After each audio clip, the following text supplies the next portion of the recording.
What is a sequence? A sequence is a function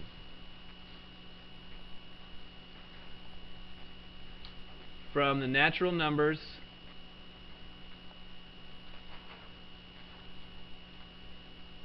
to the reals.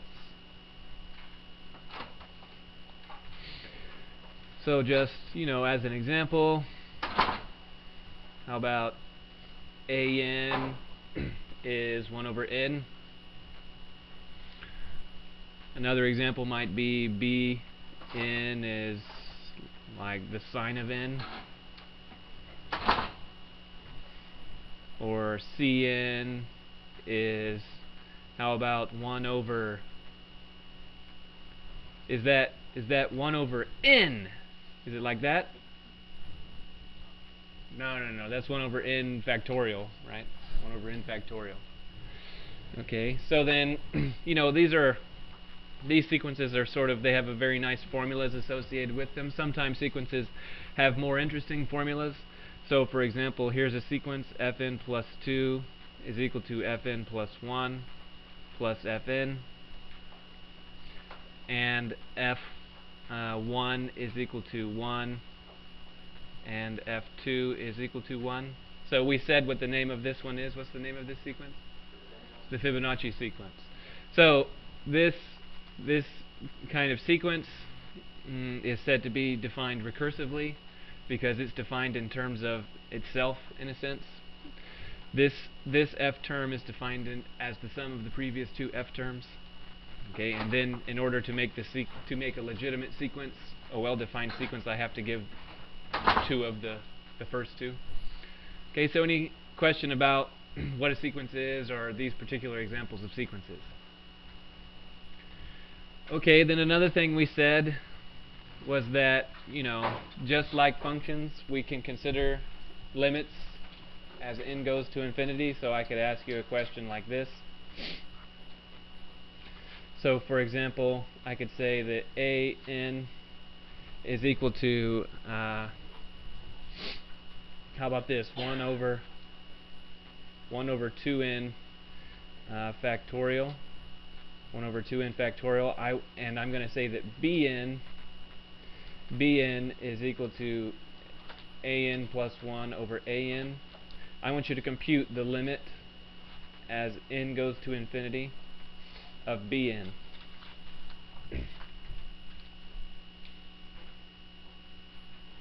Showing all steps.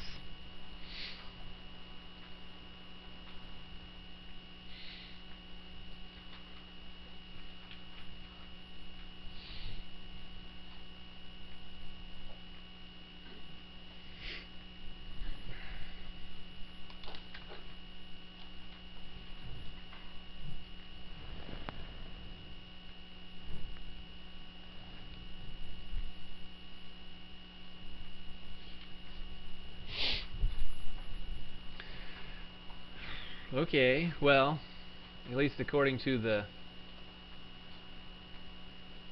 definitions here, this should be 1 over 2n plus 1, and so now I have a mistake, right? 2n plus 1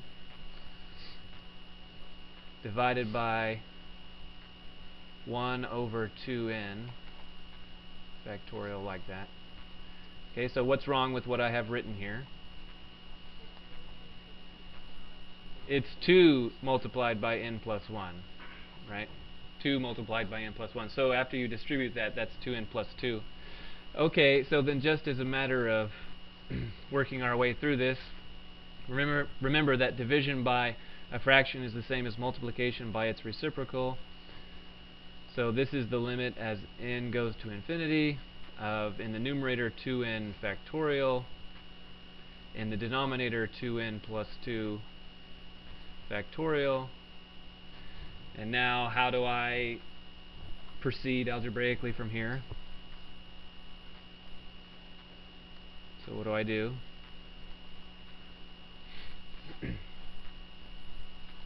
So not the numerator, so it must be something to do with the denominator. So what can I do with the denominator? I can expand it, right? This can be written as 2n plus 2 multiplied by 2n plus 1 multiplied by 2n factorial. 2n factorial. So now you can see that the 2n factorials cancel. So this is the limit as n goes to infinity of 1 over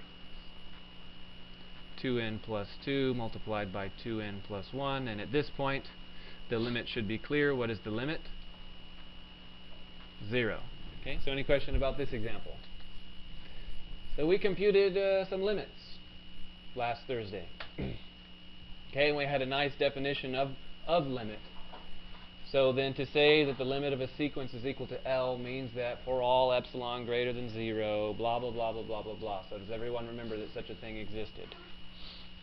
Okay, good. So any questions about this before we get to what is essentially the major theorem of the rest of the semester? Okay, so any question about it? Okay, so I said what the theorem was last time. Okay, last time I said basically this. If you have a sequence which is bounded above, okay, bounded above, meaning that there's some value, the sequence never takes any value greater than that value. And it is also monotone increasing. Monotone increasing. So if you have a sequence which is bounded above and monotone increasing, then it is a fact that that sequence converges. It must converge.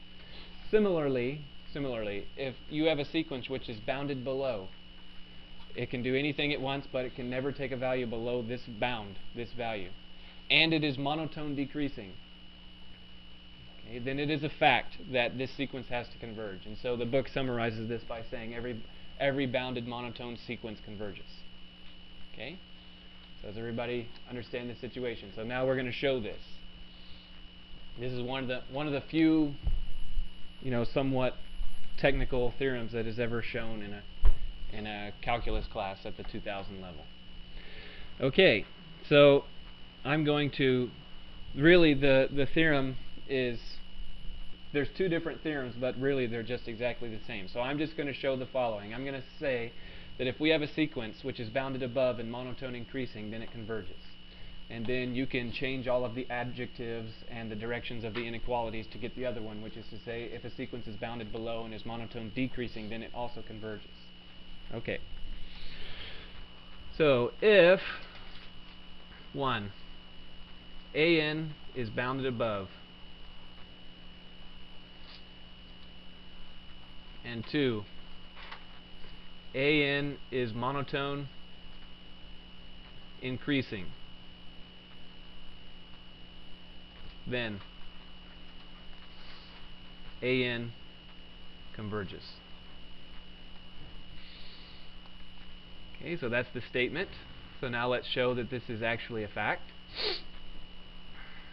Okay, so prove. So then, because of what our assumptions are, that an is bounded above and an is monotone increasing, then we have the following. So first we can say this, that a1 is less than or equal to a2 is less than or equal to a3 is less than or equal to, right, all the way, m is less than or equal to am plus 1 is less than or equal to all the way, and then there's some bound here, less than or equal to some number which I'll call m. So this this part is saying that it's monotone increasing, and this part is saying that it's bounded above. Okay, so we have a sequence which is monotone increasing and bounded above.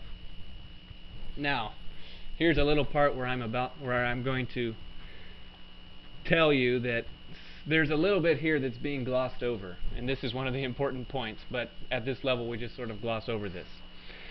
So then I'll say it as precisely as I can. Because the reals are complete, there must be a least upper bound.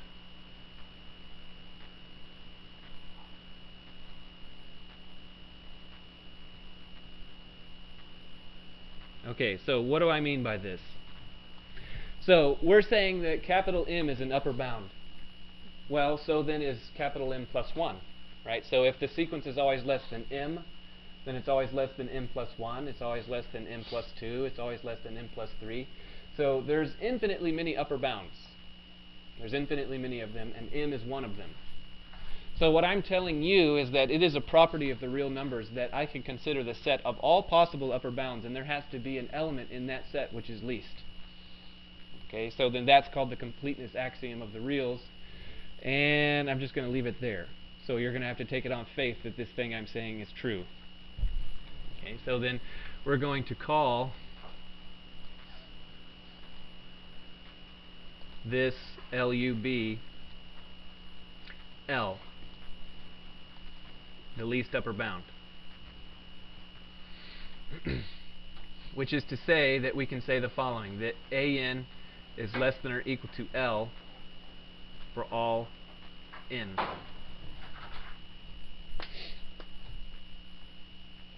Okay. So now we delve into the definition of limit. Let epsilon greater than 0 be given. Let epsilon greater than 0 be given. Then, since L minus epsilon is strictly less than L, L minus epsilon is not an upper bound of AN. Right, so what I'm saying is that somehow, using the completeness property of the reals, I extracted out of the ether this L, okay, and it is the least upper bound, and so now I'm saying we're beginning the adversarial process of limit, saying let epsilon greater than 0 be given. So you give me an epsilon. Then I say, okay, L is the least upper bound, and if I subtract from it epsilon, then the result, L minus epsilon, is strictly less than L, so that cannot possibly be an upper bound for this sequence. Okay, what that means is that there has to be at least one value of the sequence which is greater than L minus epsilon. There has to be at least one value that went above L minus epsilon.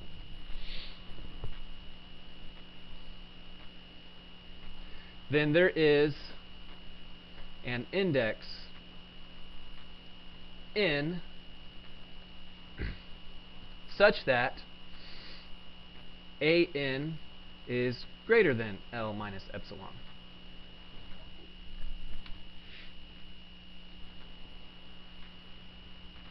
So if L minus epsilon is not an upper bound, then I should be able to find a term in the sequence that's greater than L minus epsilon. And since AN is less than or equal to AN plus 1, is less than or equal to AN n plus 2, is less than or equal to is less than or equal to L, right? That is to say, we found an index that's greater than L minus epsilon. Okay, there has to be at least one. But because the sequence is monotone increasing, that means there has to be infinitely many of them. There can't be just one, right? Because the first time you cross L minus epsilon, all of the rest of the terms must be greater than L minus epsilon because this sequence is monotone increasing. Okay? So, now we have the following. Therefore, L minus epsilon is less than AN is less than L plus epsilon for all n, little n greater than big N. So now what I'm saying is that I have found this section of the sequence that exists entirely between L minus epsilon and L plus epsilon. Okay. So then now, oops, what am I trying to do here? Yes, blah, blah. This. There. And now, therefore, I can take this inequality here and subtract L from all positions and get that negative epsilon is less than AN minus L is less than epsilon. But now how can I rewrite this possibly with an absolute value?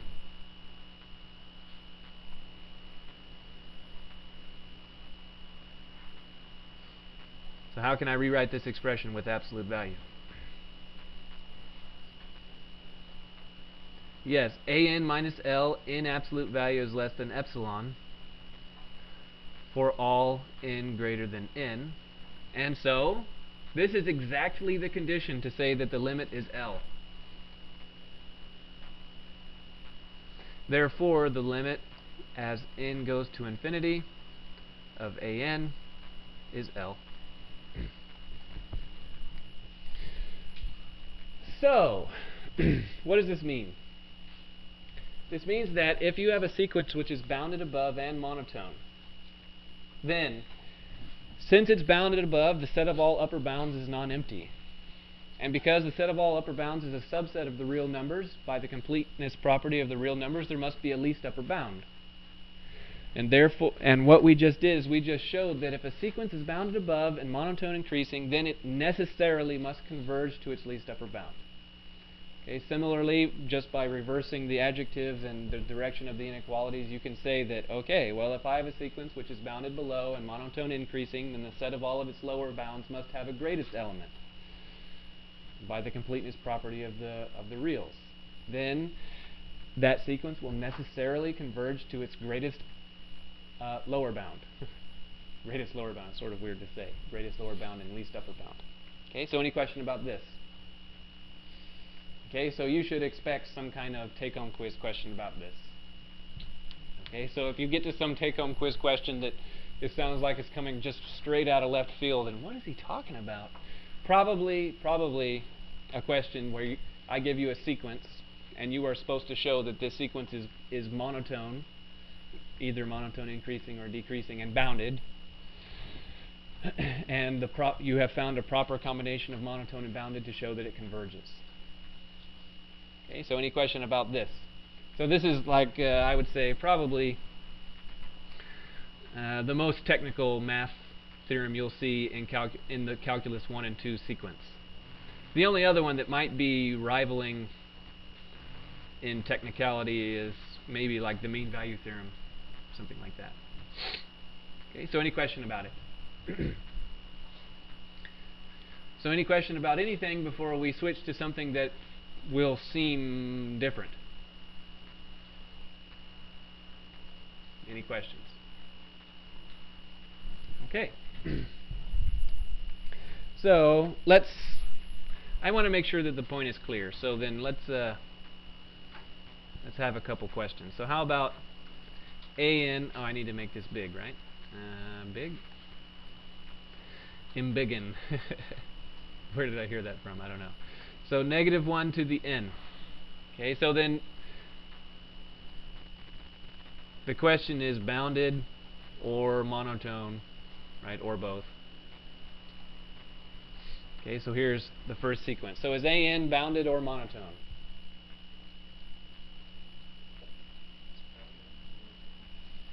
Okay, so is it bounded? Yeah. Okay, so then if it's bounded, is it, what do you mean? Do you mean it's bounded above or bounded below? It's completely bounded. Yeah, it's bounded above and below, right? So then it's bounded above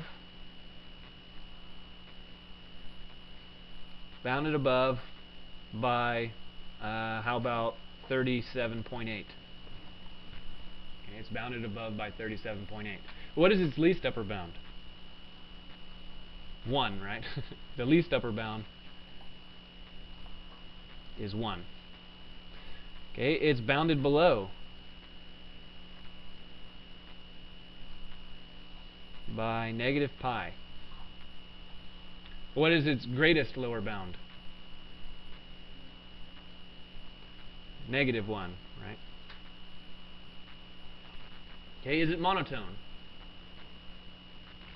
So really that question is sort of splits into two. Is it monotone increasing? So is it? If it is or it isn't, you got to justify your response to me. So is it monotone increasing? No. Okay, why not? So how about let's list out the first few terms of the sequence, right? So negative 1 and then positive 1. Well, negative 1 to positive 1, that was increasing. But then negative 1 and then positive 1 and negative 1 and positive 1, right? So then it's not increasing, it's not decreasing. Okay, so these two together say that it's bounded, and it is not monotone increasing, and it is not monotone decreasing. Okay, so any question about this one? Okay, so how about this one? This one will be interesting. How about AN? Let's use a different name because we use A so much. How about BN is 1 over n squared plus 1?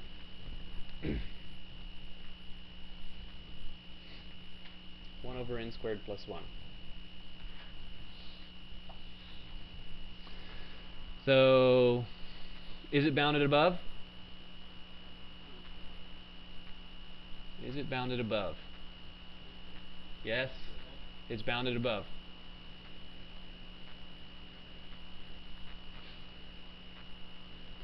So it's bounded above, and what is its least upper bound?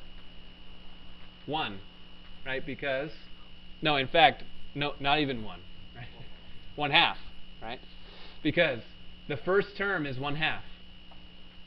The first term is 1/2, and you should be able to see by inspection that this thing is decreasing.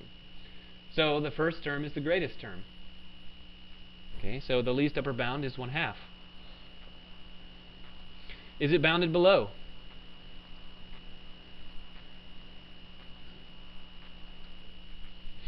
Yes, and its greatest lower bound is 0. Okay, is it monotone increasing? So is it? No. No. Is it monotone decreasing?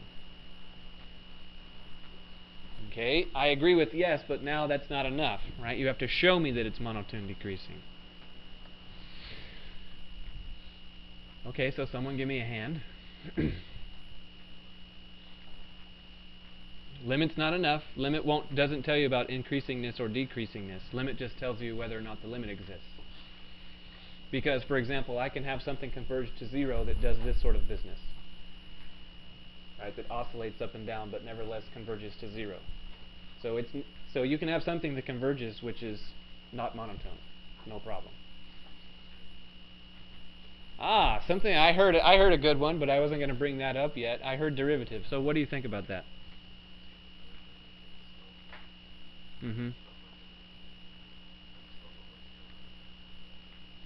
Okay, so almost a complete thought, but we're just right on the cusp of it. So, right, you already know a way to show that a function, like in the calculus 1 case, is decreasing. What does it mean in calculus 1 to show that? What is the way, in a sense, the way in calculus 1 to show that a function is decreasing? Compute its derivative and show that the slope is negative, right? The derivative is always negative. Okay, so then if the derivative is always negative, then it's decreasing. However, I'm going to do it without that. So first I'm going to say the following. So certainly this is true. We can all agree with this. N is less than n plus 1. Right? So not a very profound statement. And I'm going to take, right, we're only considering that n is greater than or equal to 1. Okay, I'm not worried about the rest of the n's. So since this is the case, I can square both sides of this inequality and say that n squared is less than n plus 1 squared. So now, why is that true? Or how about this?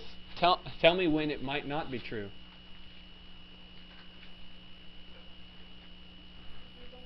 Right? Because remember that when you're playing with inequalities, and this operation that I did essentially amounts to a multiplication, if you multiply both sides of an inequality by a negative number, what happens?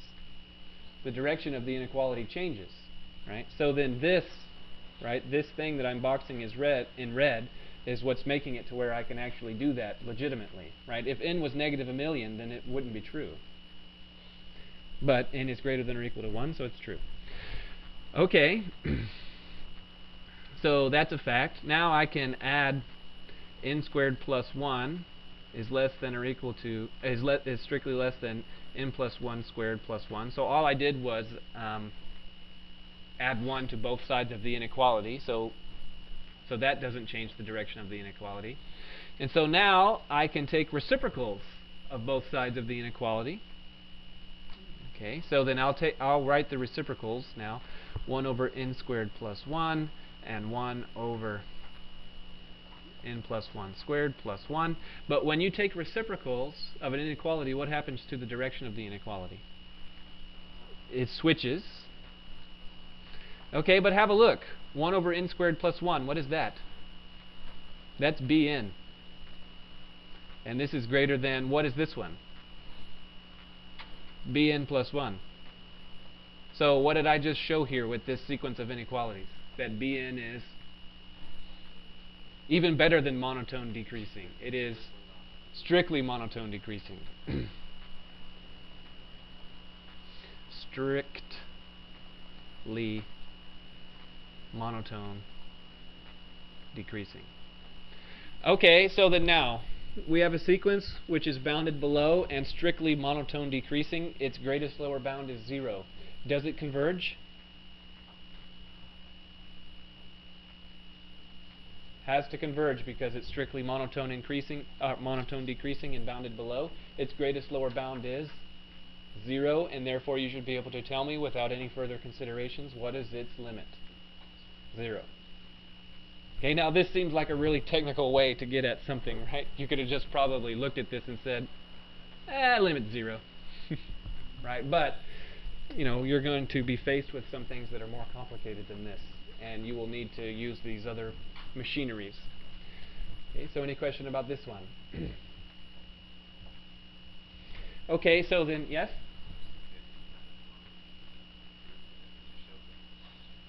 Okay, so then before I get any further, I want to give you an alternate way to show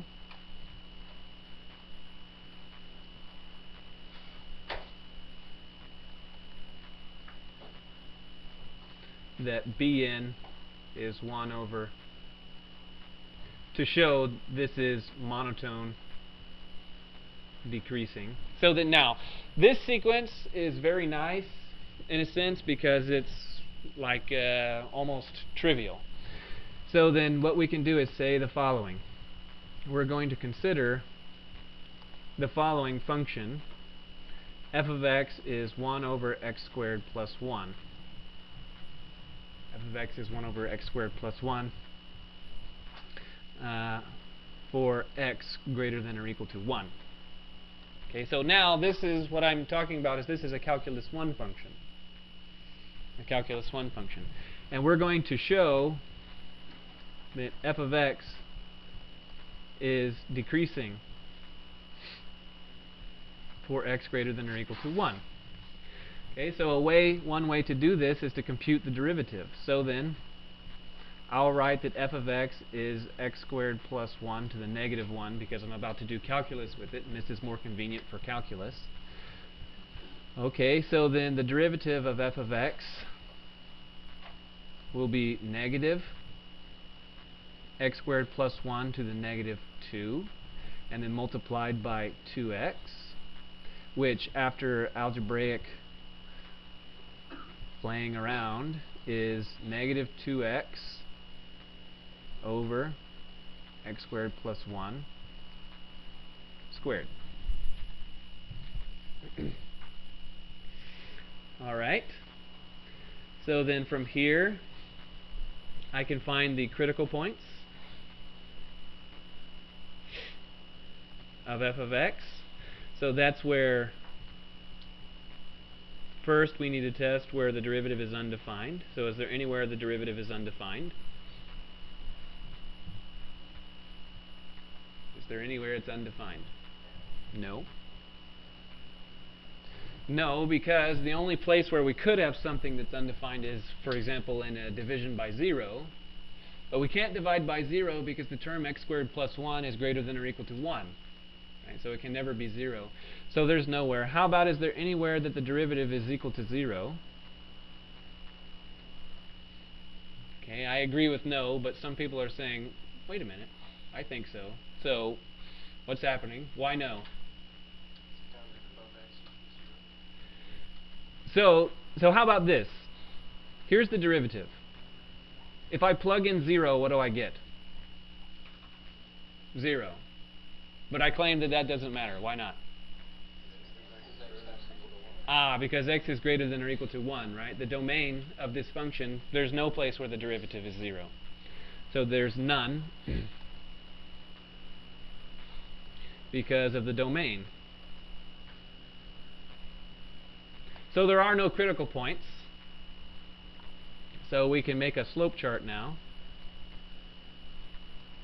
And the slope chart has the following kind of appearance.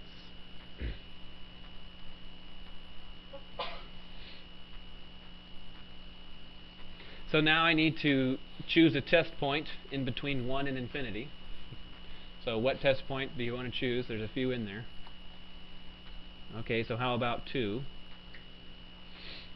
Okay, so then if we evaluate the derivative at 2,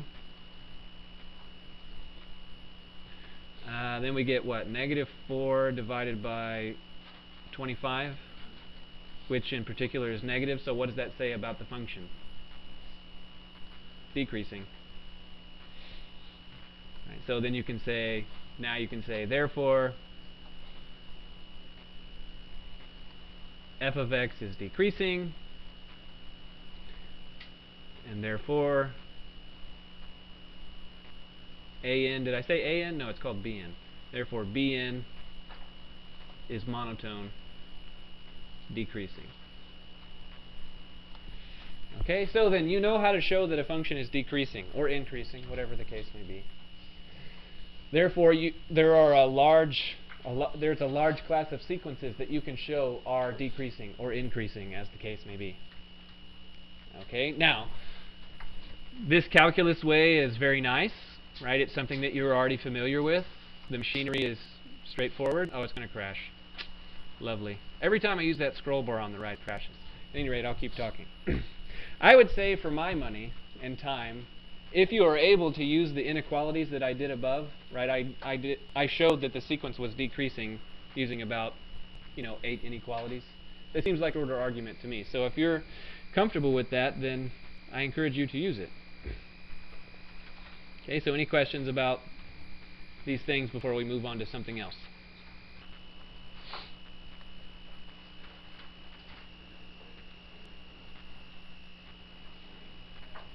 Not series. Sequence.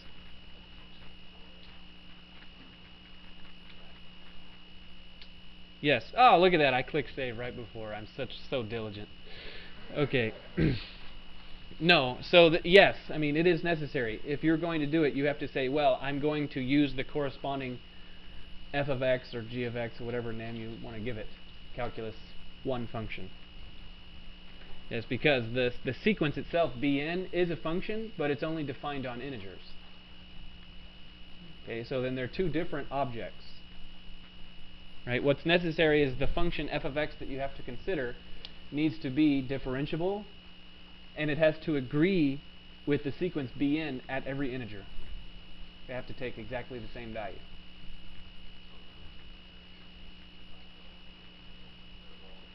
Yes. So I can make the point clear with the following example. So with this example, say Cn is 1 over n factorial.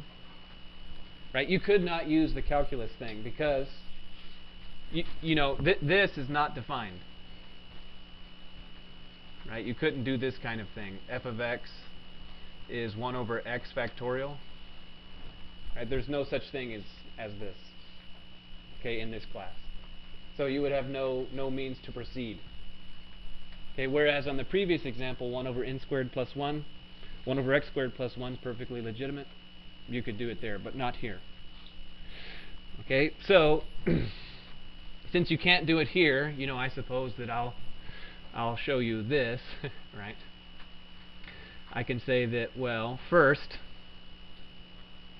n factorial is less than or equal to n factorial. Right?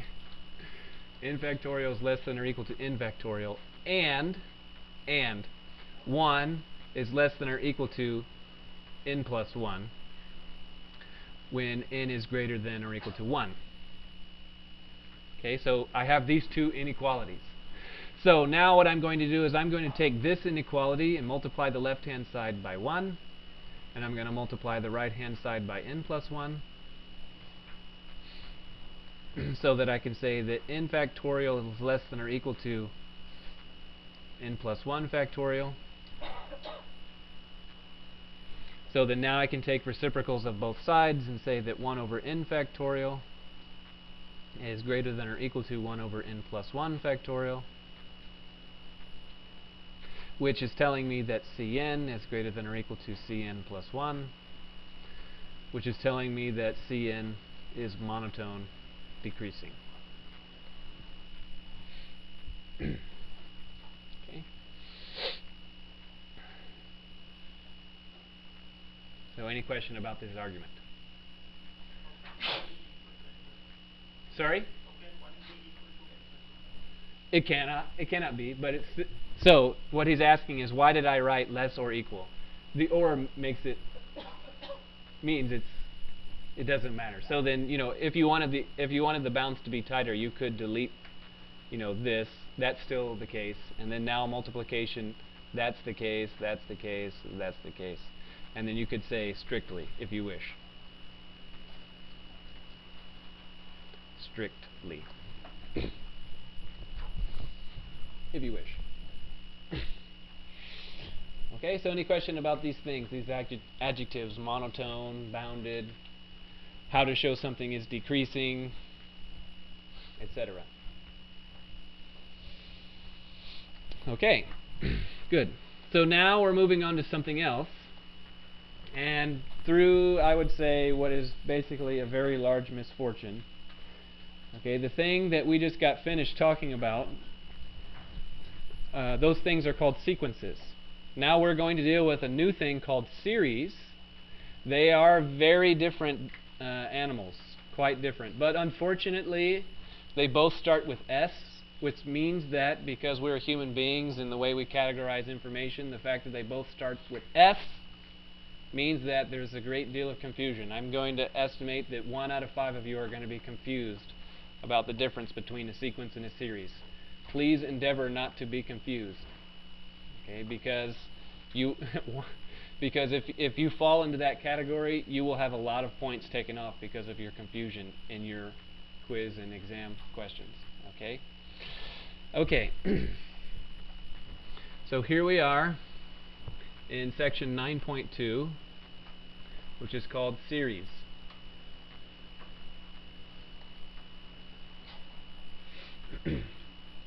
Okay, now before we actually get to a series, we're going to talk about summation. So, suppose we are given a list of numbers, A1, A2, A3, all the way up to AK. Okay, now strictly speaking, this is not a sequence, right? Because there's only finitely many of them. Maybe there's a lot of them, like a billion. Or maybe there's not so many of them, like maybe there's 7 of them. But at any rate, a list, finitely many of them. Okay. The sum is denoted as the following. So, here's a Greek letter. Right, that's a Greek letter. Its name is sigma. It is phonetically equivalent to the Latin and therefore English S, and it makes the sound. Right? The reason for that choice is that we're talking about a sum. Right? So this is a Greek sigma, and this notation that I'm about to finish writing is called sigma notation. Okay, so then it is denoted the sum from I is 1 to k, or no, usually in this context it's n. So we'll say n is 1 to k of an. Okay, and it is a1 plus a2 plus a3 plus all the way up to ak.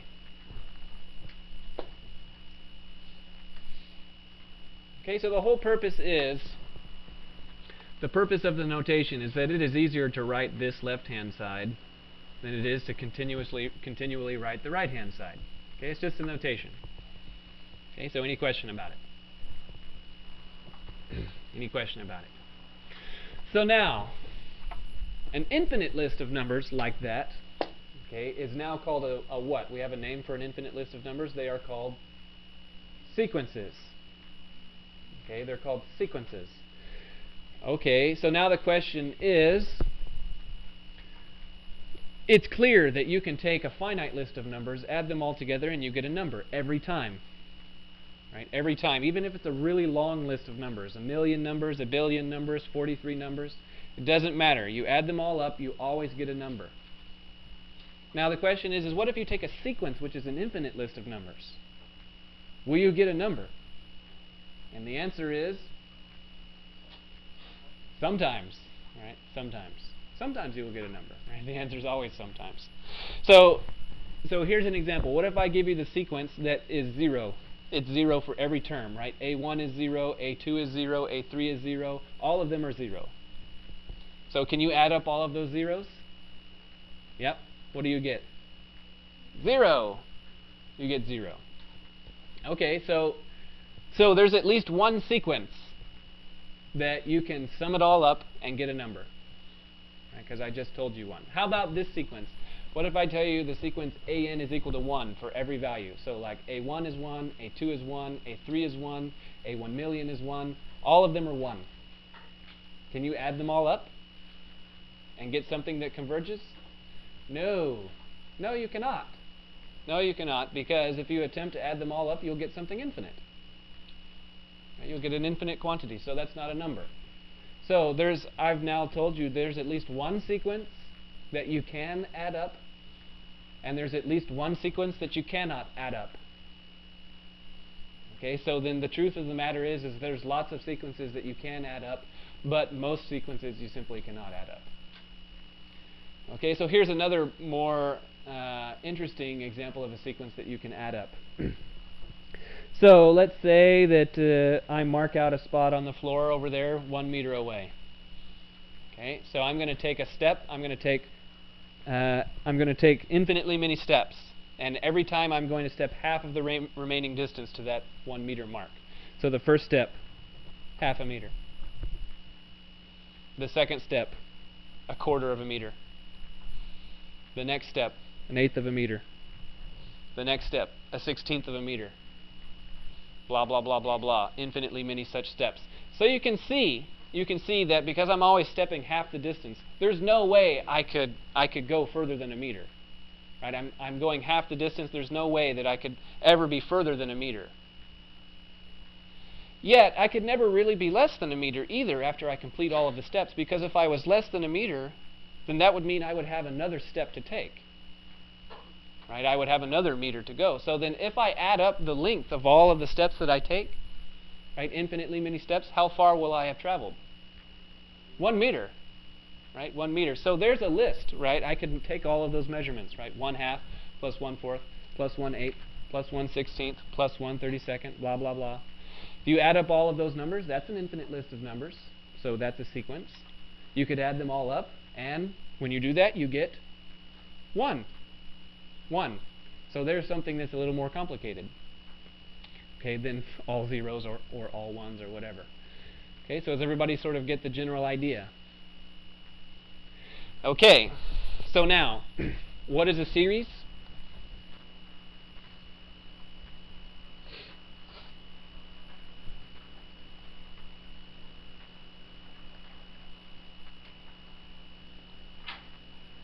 Given a sequence,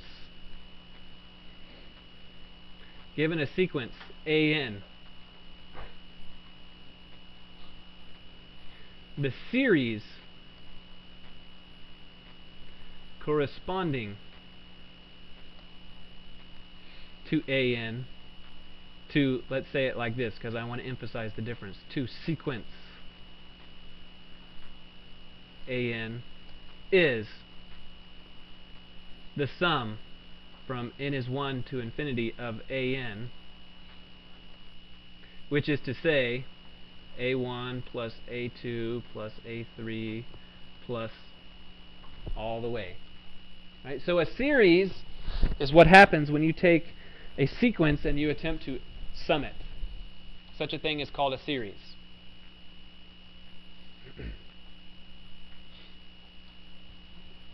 Okay. Some series converge, that is to say, to a number.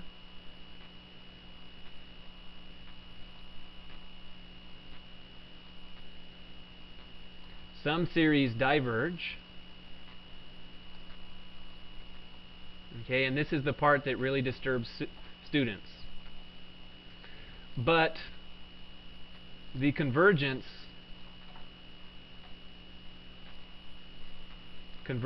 of the series is not usually related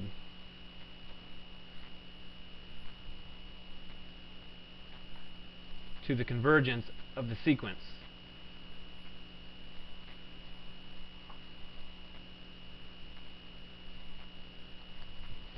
So the type of categorical errors that I see in quiz question responses and exam question responses is this, is that we have two distinct things. A sequence is an infinite list of numbers. A series is what results when you attempt to add up this list of numbers. It is perfectly possible for me to give you a sequence which converges, but nevertheless the series diverges. It is very easy to do such a thing. Okay, so then the convergence of sequences and series are not necessarily related. They're related in some ways, but in ways that you may not expect. Okay, so all the time I'll give a divergent series, but the students will use some theorem about a sequence and say the sequence converges. Well, this thing wasn't even a sequence, it was a series. Okay, and what that means, it's like apples and oranges. You've made a categorical error and you've eliminated the possibility of credit on that question. Okay, good.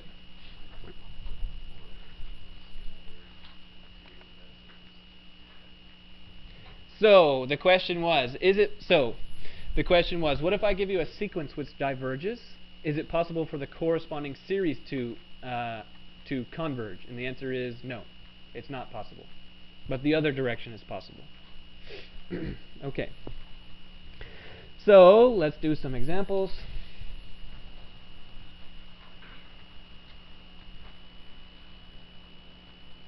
So first example, the sum.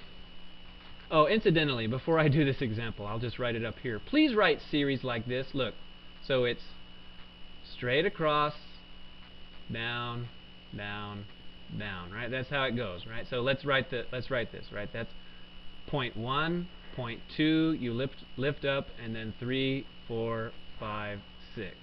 Wonderful. Okay, the reason is because you just look silly if you write something like this. Please don't do that. That just looks silly, right? That's really aggravating. Okay. Okay, so an example is the sum from n is 1 to infinity of 1 over 2 to the n. Okay, so what is this? So I want you to write I want you to write equal to a few things on the right-hand side. So just like write the first 3 terms, and then dot, dot, dot. And then you should recognize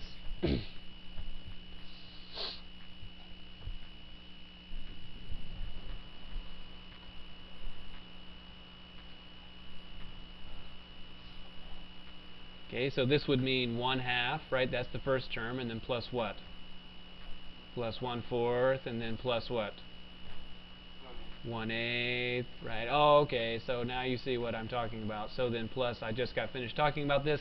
So then evidently, assuming that what I was saying was correct, what is the answer? 1. Okay, so this is the mathematical notation which corresponds to that me stepping infinitely many steps to cover 1 meter thingy that I just talked about. Okay? So 2. No, this is not enough work. No, I'm just writing down these things so that you can see them. Okay, another example. Another example would be the infinite summation of 1. Right, so this would be 1 plus 1 plus 1 plus. So this diverges to infinity. Okay, so this is the notation, this is the mathematical notation corresponding to what I said. What if you try to add up 1 infinitely many times? Do you get a number? And the answer is no, you don't, right? This thing diverges to infinity. So now I'd like to point something out, and that is that we have this operation here, plus, that we're dealing with. Right, plus. Now, if you take any finite amount of numbers and you use plus, the operation plus, and you combine all of these things with plus, it's certain that you will get another number. Right? And humans love systems like this, where you take 2 things of the same category, 2 numbers, right? Combine them, get another number. Right? We love this. Right? 2 numbers, combine them with plus, a number. 2 numbers, combine them with product, a number. Right? 2 cats, combine them, more cats. Right? Okay, we love this. Right? It would be really strange, right? You know, if you combine 2 cats and got a parakeet, right? That would be totally not acceptable. Okay, but now the question is well, what if we're going to combine infinitely many things, or you could say like infinitely many generations of cats? Will the result be a cat?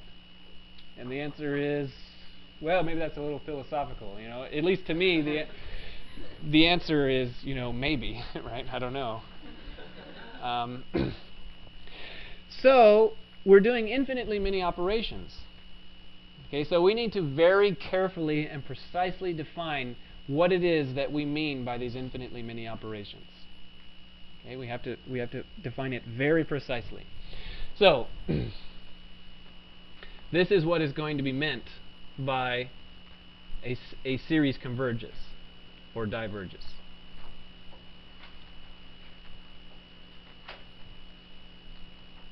So convergence and divergence of series. And this is another place where the confusion sets in. Okay, so if we are given sequence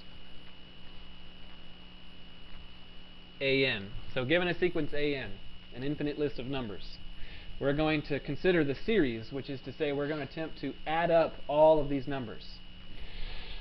So given the sequence AN, we are going to define a new sequence,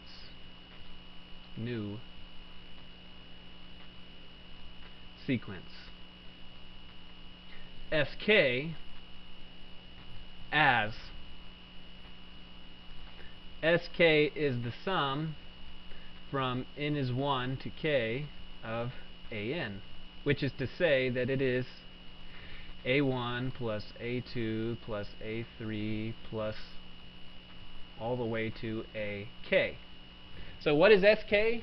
SK always exists. SK always exists because what SK is, it is what you get when you add up the first k terms of the sequence, the given sequence AN.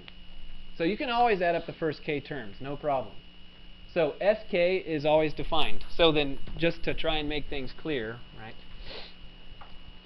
S1 is A1. S2 is A1 plus A2. S3 is A1 plus A2 plus A3. Right? S4. So does everybody get the pattern here?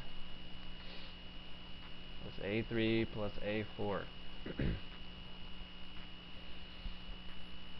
Okay, and then generally speaking, right, if I was to go all the way down here, right, S k plus 1, well, that's equal to SK plus AK plus 1, which is to say that the k plus 1 term of S is the previous S plus the k plus 1 term of A, right, just like the way this is going. So like in this box. So S4 is equal to S3 plus A4. And S11 is equal to S10 plus A11. So SK plus 1 is equal to SK plus AK plus 1. Okay? So SK is a sequence.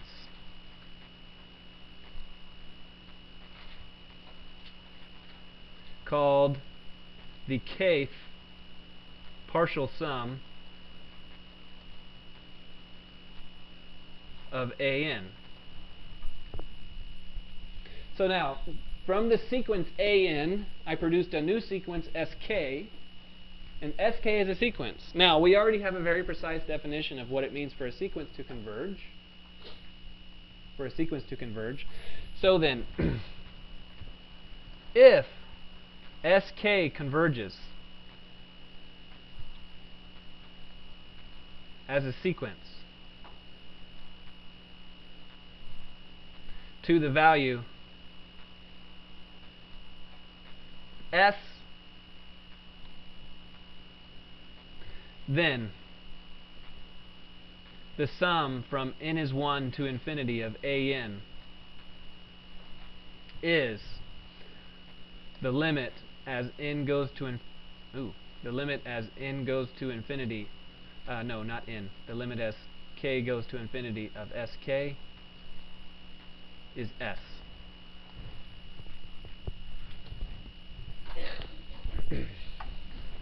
So this is a roundabout way of getting at the convergence properties of a series. So a series converges if the corresponding sequence of partial sums converges as a sequence. Wonderful. So that is to say, another way to say this is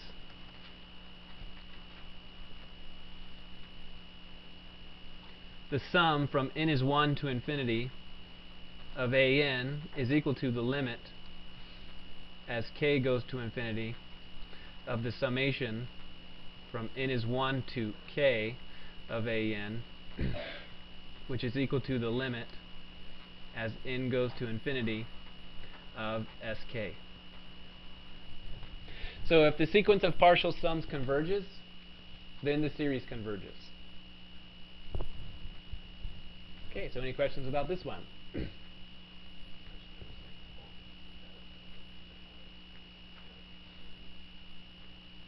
I don't understand what you're saying. Mm-hmm.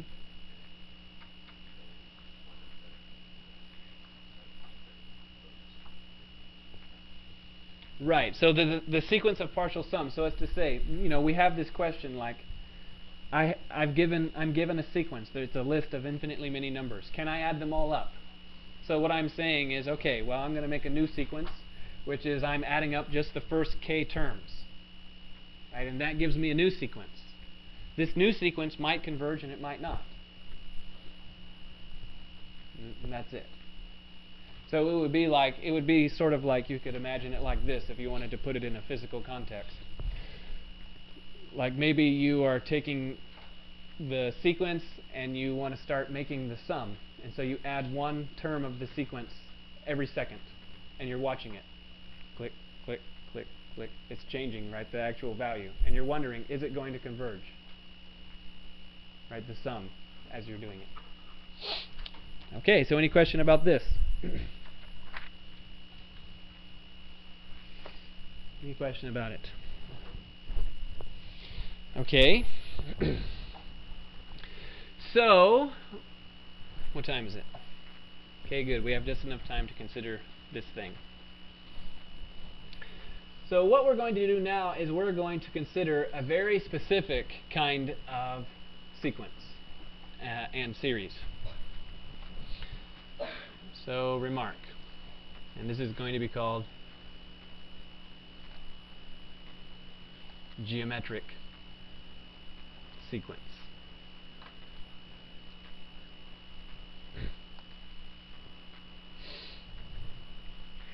Okay, so then, given an, that is to say, given a sequence an, if an plus 1 over an is equal to r, where r is constant,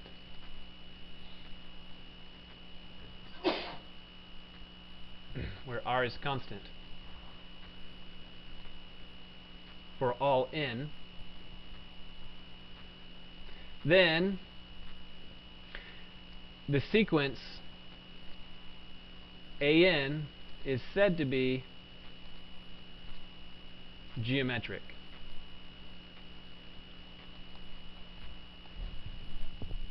Okay, so what that's saying is that the ratio of successive terms, is a constant value. Right? So like a 1 million divided by a 1 million minus 1 is some ratio, r. So that's the reason for the name r, is for ratio. Okay, so geometric sequences have very nice properties. So an example, here's a geometric sequence. an is equal to, how about 1/2 to the n? 1/2 to the n. So why is this geometric? So I want you to compute what is an plus 1 divided by an for any n.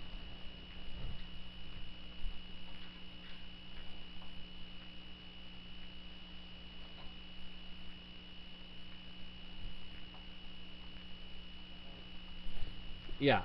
So then it will be 1/2 to the n plus 1 divided by 1/2 to the n, right, using the standard laws of exponents and blah blah blah blah. This is half. Right? So then this sequence is geometric with ratio half.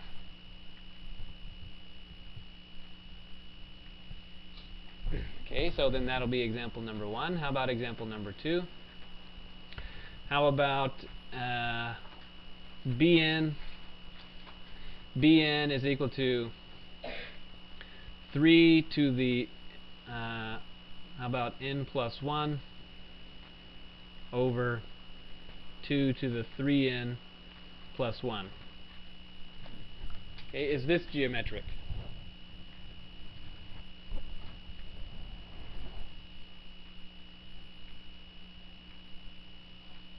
Is it geometric?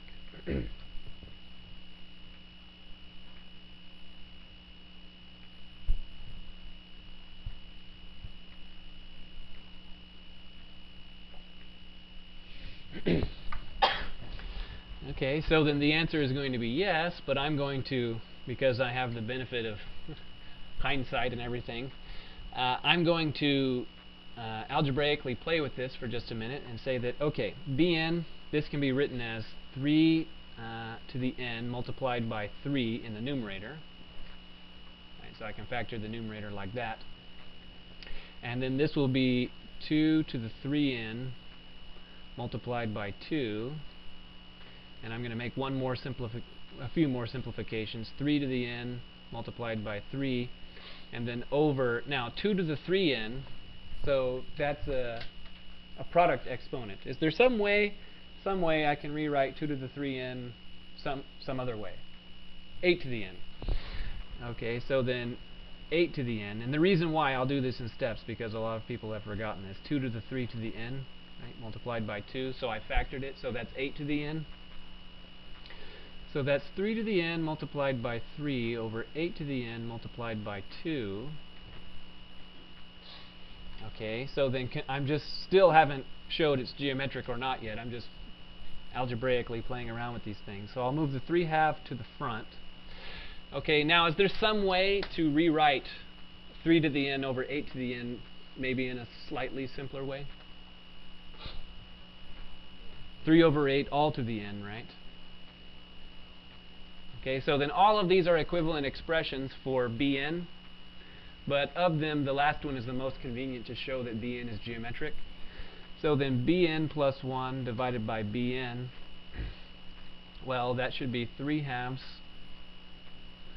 multiplied by 3/8 to the n plus 1 divided by 3/2 multiplied by 3/8 to the n. The 3 over 2 terms cancel. Using the exponents, blah, blah, this is equal to 3/8. So yes, that's geometric. That's geometric.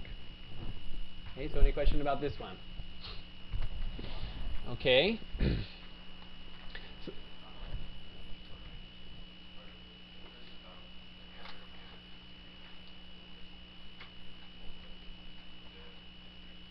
Yes, and we'll get to it, but not today, unless you want to ask me after lecture.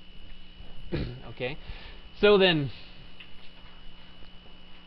now, all geometric sequences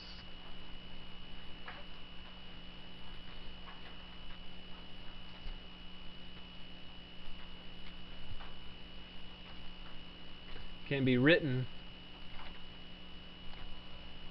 as this. An is equal to some constant a multiplied by r to the n, right, where a is const and r is constant. And so all geometric sequences can be written like that. Okay, the reason is pretty easy. I'll probably assign that as a take-home quiz question. Okay, so a sequence is said to be geometric if the ratio of successive terms is a constant ratio.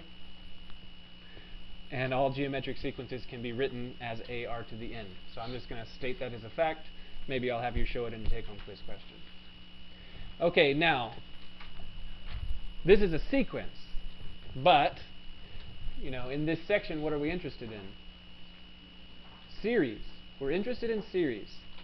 So the thing that's about to happen is I'm going to ask, okay, every geometric sequence can be written like that, AR to the n.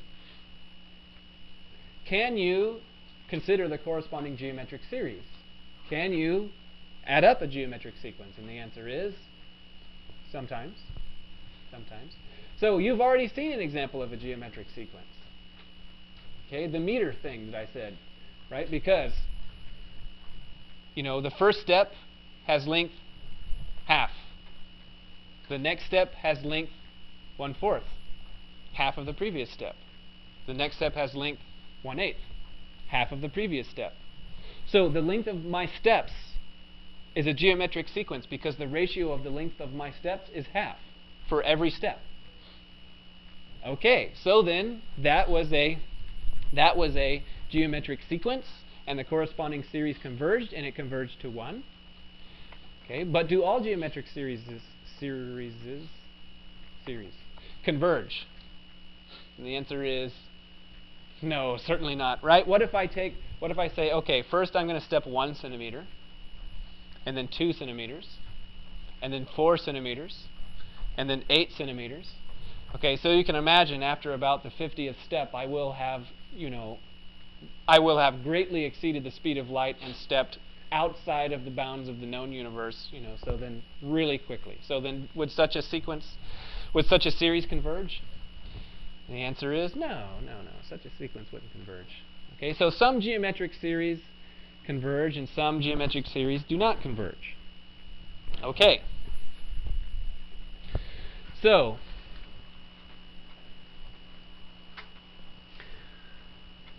A geometric series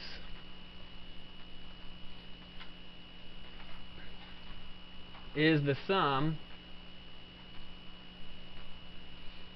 of a geometric sequence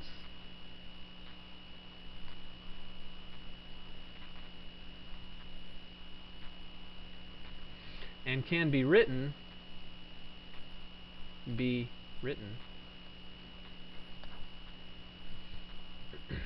as the sum from n is. Now, this is a matter of convention, right? So then when you're talking about geometric series, you typically do not start at index 1, you start at index 0.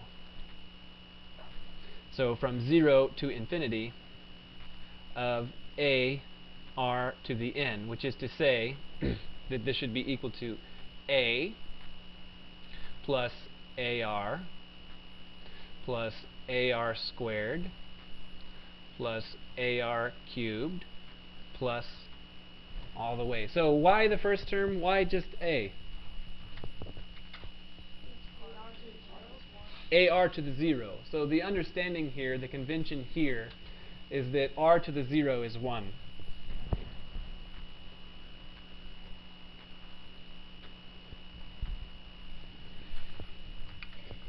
Okay?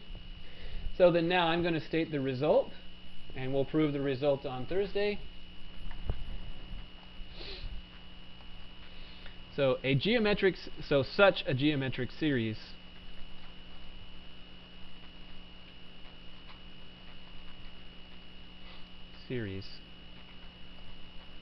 converges exactly and only when 0 is less than the absolute value of r is less than 1. Okay, so I think the book is really sort of mistaken there. So I'm just going to say absolute value of r less than 1. Because it certainly converges when r is 0, it converges to 0. Okay, but moreover, so the ratio, as long as the absolute value of the ratio is less than 1, it converges. And moreover,